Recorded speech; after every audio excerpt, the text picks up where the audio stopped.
Hello बच्चों, क्या हालचाल है। तो अब इस सेशन के अंदर हम बात करने वाले हैं, जैसा मैंने कहा था, एडिशन रिएक्शन के बचे हुए पार्ट के बारे में। एडिशन रिएक्शन में हमने अब तक क्या क्या पढ़ लिया, आइए देखते हैं। एडिशन में आप मार्कोनिकॉफ एडिशन देख चुके थे। देखो बच्चों, मैंने आपसे कहा जब भी सी डबल बॉन्ड सी हो तो यहां पर होना तो इलेक्ट्रोफिलिक एडिशन ही है। क्यों भाई? ये एक इलेक्ट्रॉन रिच सेंटर है। अब अगर ये इलेक्ट्रॉन रिच सेंटर है तो यानी ये न्यूक्लियोफाइल की तरह बिहेव करेगा। अब all reaction are acid base. अब अगर ये एक न्यूक्लियोफाइल की तरह बिहेव करेगा तो इस पर अटैक कौन करेगा? प्रीटी ऑब्वियस, कोई इलेक्ट्रोफाइल। अब याद है मार्कोनिकॉफ एडिशन हुआ था, हमने H प्लस का अटैक करवाया था और हमने कहा था ये इलेक्ट्रोफिलिक एडिशन होगा। फिर इस पे HBr की प्रेजेंस में ही पेरोक्साइड डाला था। अब ध्यान रखिए, मैंने आपसे ये भी कहा कि पेरोक्साइड डाल के सिर्फ HBr होगा तभी एंटी मार्कोनिकॉफ होगा। अगर HCl होगा तो उसको मार्कोनिकॉफ के हिसाब से ही चलाओ, क्योंकि फ्री रेडिकल बनाने में HCl का कोई विश्वास नहीं है। वो कहता है मैं नहीं बनाता जी फ्री रेडिकल, मैं तो आयनिक ही ठीक हूं, और अगर आयनिक ठीक है तो वो यहां जाएगा क्योंकि H प्लस बनाएगा। फ्री रेडिकल बनाने में HBr का विश्वास है, बिकॉज साइज का डिफरेंस आ गया देखो, तो HBr ही इस चीज में जाएगा। तो जब ये डाला था तो फ्री रेडिकल एडिशन था।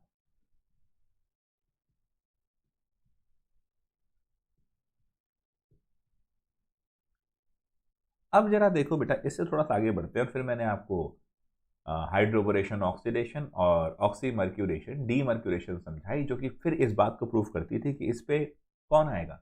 कोई इलेक्ट्रोफाइल ही आएगा। तो प्लस चार्ज होगा तभी आएगा। बी प्लस पे था तो आया, Hg पे प्लस आया तो आया।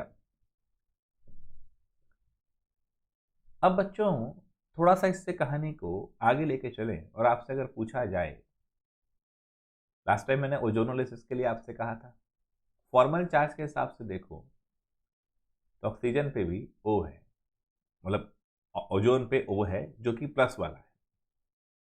ध्यान से सोचना, ओजोनोलिसिस में मैं अभी भी आपसे कह रहा हूं डबल बॉन्डेड है, न्यूक्लियोफाइल है, आएगा तो कोई इलेक्ट्रोफाइल ही। फॉर्मल चार्ज वाले कॉन्सेप्ट से समझना कि ओजोन में एक ऑक्सीजन पे प्लस फॉर्मल चार्ज है, तो क्या पहला अटैक वही करेगा? अभी तक कमेंट में किसी का आया नहीं है, प्लीज डालो भाई जरा। अब बच्चों, एक और अनसैचुरेशन की बात यहां पर करते हैं। इस बार ये unsaturation C double bond O का है। फिर वही कहानी है तो अनसैचुरेशन, और अगर अनसैचुरेशन है तो होगा क्या? एडिशन। भाई कोई आदमी पूरी तरह सैचुरेटेड नहीं है, अनसैचुरेटेड है, तो भैया एडिशन तो होना ही होना है। अब अगर इसकी बात की जाए तो यहां क्या हो सकता है बच्चों? यहां पर अगर हम ध्यान से देखें तो ऑक्सीजन बीइंग मोर इलेक्ट्रोनेगेटिव अपनी तरफ एक नेगेटिव चार्ज को पुल करके रखेगा। तो हम जानते हैं कार्बोनाइल बॉन्ड है ये। इसमें कार्बन पे प्लस रहता है और O पे माइनस। दूसरा करके देख लो, एक रेजोनेटिंग स्ट्रक्चर बना के देख लो, कार्बन पे माइनस कर लो O पे प्लस, तो वो तो ऑब्वियसली बात है कि वो तो स्टेबल नहीं होगा, क्योंकि रेजोनेंस में समझाया है ना, नेगेटिव चार्ज रहेगा मोर इलेक्ट्रोनेगेटिव पे और पॉजिटिव चार्ज रहेगा मोर electro positive pay. So oxygen being more electronegative minus charge अपनी तरफ रखेंगे, और कार्बन जो उसके कंपैरेटिवली लो इलेक्ट्रोनेगेटिव है वो पॉजिटिव चार्ज ही अपने ऊपर रखेगा। अब मेरे बच्चे, ऑक्सीजन पे तो अटैक करना, स्लाइट नेगेटिव चार्ज वाले ऑक्सीजन पे अटैक करना इलेक्ट्रोफाइल के लिए वाजिब नहीं है। मैंने पहले ही बताया था कि O जो है वो एक बेटर बेसिक नेचर शो करता है रादर देन न्यूक्लियोफिलिक, इलेक्ट्रोनेगेटिविटी ज्यादा है। तो पहला अटैक अब किस पे हो सकता है? अरे भैया C प्लस पे हो सकता है। आनंद ये है, कहानी को बड़े ध्यान से सुनते जाओ, सारी रिएक्शंस तरीके से होती चली जाएंगी, क्योंकि न्यूक्लियोफिलिक एडिशन की तरफ आ रहे हैं। लास्ट अभी हमने क्या देखा था? Electrophilic addition. क्यों? वहां पर पहला अटैक H प्लस ने किया था। यहां हम देखेंगे अब न्यूक्लियोफिलिक एडिशन। क्यों? पहला अटैक C प्लस पे होना है, तो अटैक तो किसी न्यूक्लियोफाइल ने ही करना है। तो यही कारण है कि जब मैं इस पे HCN डालता हूं तो फिर ये प्लस और ये माइनस की कथा होते हुए माइनस वाला पहला अटैक इस पे कर देता है, जिसकी वजह से यहां पर मिलता है CN, ये बॉन्ड खुलता है, O पे आता है माइनस और फिर ये H इस पे जाके मिल जाता है। अब बच्चों ये जो कहानी बनी, इस पे OH लग गया, CN लग गया और दो कोई भी बॉन्ड, मतलब कोई भी एल्काइल विल्काइल कुछ था, इन्हें कहा जाता है साइनो हाइड्रेट। अब मजा इससे भी आगे चलेगा, एक चीज बता रहा हूं, बड़े ध्यान से सुनना, मजा बड़ा आगे चलेगा इसका।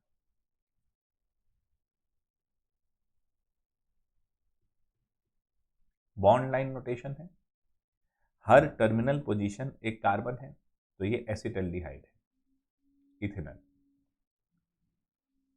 अब क्योंकि हमने कुछ मोल इथेनॉल लिया होगा, ध्यान से सुनना, कुछ मोल हमने इथेनॉल लिया होगा तो मॉलिक्यूल तो बहुत होंगे। हम फिलहाल 2 मॉलिक्यूल की बात यहां पर कर लेते हैं। अब आनंद क्या है बच्चों, यहां पर डाल दिया कोई भी बेसिक मीडियम, एक्वस NaOH डाला, एक्वस KOH डाला और डाइल्यूट डाला, डाइल्यूट यानी कम मात्रा में डाला। अब बेस है तो इसे क्या चाहिए, इसे चाहिए एसिडिक H। बड़ी सीधी सी बात, all reactions are acid base in nature, तो क्योंकि ये बेस है तो इसको चाहिए एसिडिक H।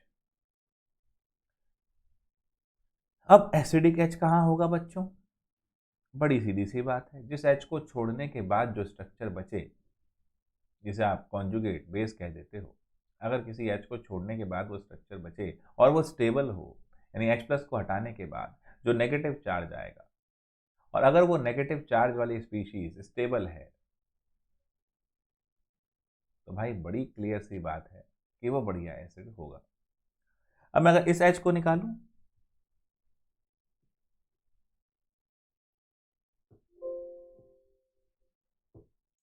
अब अगर मैं इस H को निकालूं, बेटा कहाँ गया, इस H को निकालने के बाद H प्लस निकल जाएगा, माइनस इस कार्बन पे आएगा, क्योंकि डबल बॉन्डेड O के साथ कार्बन है तो माइनस उसको देगा, तो स्ट्रक्चर तो बहुत अनस्टेबल हो गया, चार्ज इस पे आया ऊपर चला गया, ये तो बेचारा और दुखी हो गया। और अगर ये वाला H निकालूं तो माइनस आएगा, और माइनस आएगा तो वो रेजोनेंस में आ जाएगा। आनंद ये माइनस आएगा तो वो यहां पर रेजोनेंस में आ जाएगा, यहां पर जो H प्लस हटा माइनस इस कार्बन पे आया वो रेजोनेंस में नहीं है बच्चों, ये आप ध्यान रखिए। इसका मतलब ये वाला H निकलना, ये ज्यादा एसिडिक का मोटिव यहां पर रहेगा, क्योंकि ये H प्लस निकल जाएगा तो जो माइनस चार्ज आएगा वो रेजोनेंस में रहेगा। और आप हमेशा ध्यान रखना कि जिस भी H प्लस को निकालने के बाद जो स्ट्रक्चर बचता है, अगर वो स्टेबल है, यानी कॉन्जुगेट बेस स्टेबल है, तो जो हमारा स्ट्रक्चर था वो एसिड है। तो इसका मतलब ये H निकल जाएगा, तो कुछ मॉलिक्यूल में तो निकल जाएगा, कुछ मॉलिक्यूल में तो निकल जाएगा और कुछ में नहीं निकलेगा। डाइल्यूट है ना, सबको थोड़ी कर सकता है इस तरीके से, तो जिस पे कर देगा वहां पर तो माइनस,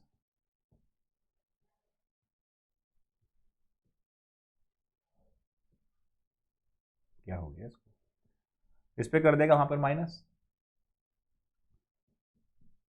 इस प्रकार। जिस पे नहीं किया वो ऐसे ही रहेगा।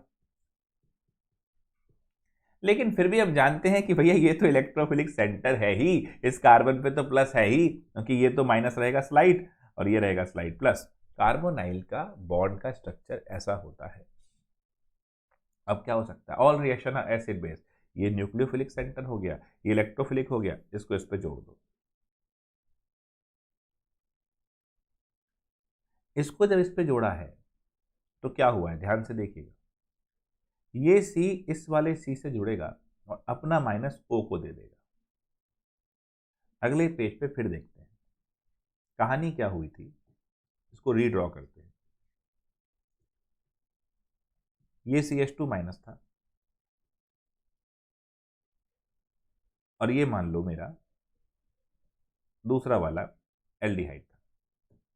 ये रहा CH3 C double bond O H CH2 minus. Sorry, यहां तक कहानी क्लियर है कि इसका जो H था वो एसिडिक था, है ना। एसिडिक था तो OH माइनस उसको ले गया। अब ले गया तो इस पे आ गया H प्लस, चला गया तो माइनस चार्ज आ गया। माइनस चार्ज आ गया तो ये बन गया न्यूक्लियोफाइल। सामने की पार्टी अगर मैं देखूं तो इस पे क्या है बेटा, इस पे है स्लाइट पॉजिटिव चार्ज जो कि कार्बोनाइल में रहेगा क्योंकि ऑक्सीजन जो है वो ज्यादा इलेक्ट्रोनेगेटिव है। तो बहुत सिंपली ये जाके इसमें न्यूक्लियोफिलिक एडिशन करेगा। और जब ऐसा होगा बच्चों, इस पे कोई चेंज नहीं, ये इस पे जाके लग गया,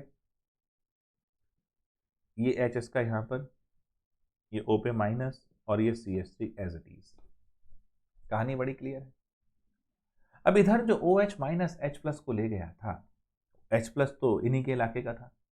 अब वो OH माइनस से ये वाला O माइनस कहता है भैया हम तो अब बढ़िया सिचुएशन में नेगेटिव चार्ज लेकर आ गए, हमारा H वापस करो। और वो उससे वापस H ले लेता है और वो OH माइनस फिर से फ्री हो जाता है दूसरे मॉलिक्यूल से H प्लस निकालने के लिए, और हमें ये प्रोडक्ट मिल जाता है।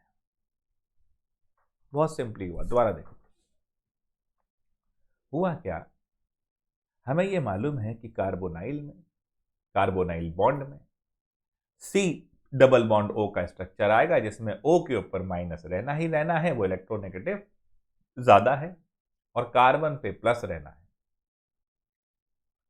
तो ये कुछ सिचुएशन रहती है हमारे कार्बोनाइल बॉन्ड की, और ये दावत देती है कि कोई न्यूक्लियोफाइल इस C प्लस पे अटैक करे।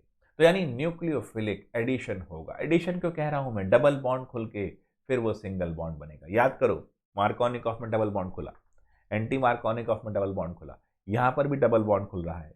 बशर्ते बस फर्क यह है कि वहां पर C डबल बॉन्ड C था, यहाँ C डबल बॉन्ड O है, कोई बड़ी बात नहीं।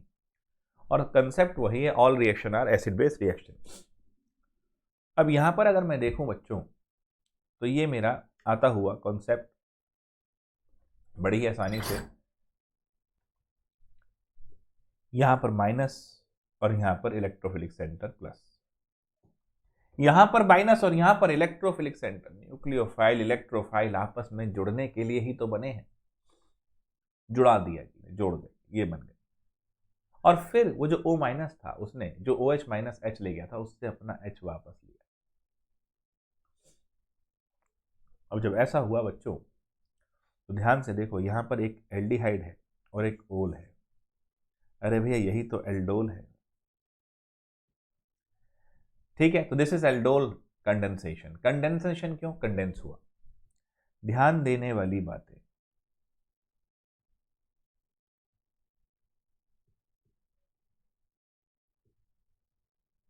नंबर 1, जिस कार्बन पे कार्बोनाइल लगा है ये उसका अल्फा कार्बन हो गया पड़ोस वाला, और ये बीटा हो गया। बीटा पे ही हाइड्रोक्सी आएगा।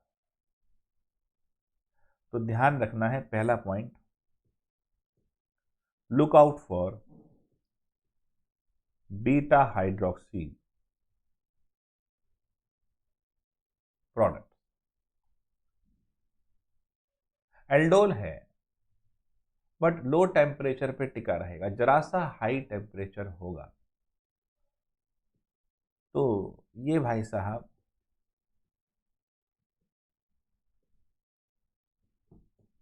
इस वाले OH को यहां फेंक देंगे। होना भी है, रेजोनेंस का स्ट्रक्चर बन सकता है, कॉन्जुगेशन में आ सकता है, स्टेबिलिटी ज्यादा है। इस तरह के एल्डिहाइड्स को कहोगे क्रोटोनल्डिहाइड।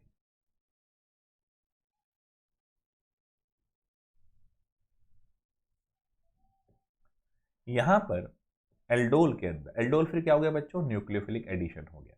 एल्डोल के अंदर दोनों स्पीशीज सेम थी, दोनों सेम थी, यानी दोनों इथेनल इथेनल थे, इथेनल इथेनल थे। तो इस तरह का जहां पर दोनों स्पीशीज सेम हो, जो पार्टिसिपेट कर रही हो एल्डोल में, उसे कहते हैं सिंपल एल्डोल। और जहाँ डिफरेंट हो वहाँ क्रॉस। तो अब आपके लिए क्वेश्चन है अगली क्लास तक, आपको कराना है CH3 CHO plus acetone dilute NaOH products क्या बनेंगे, ये बना के रखिए, कोई दिक्कत नहीं।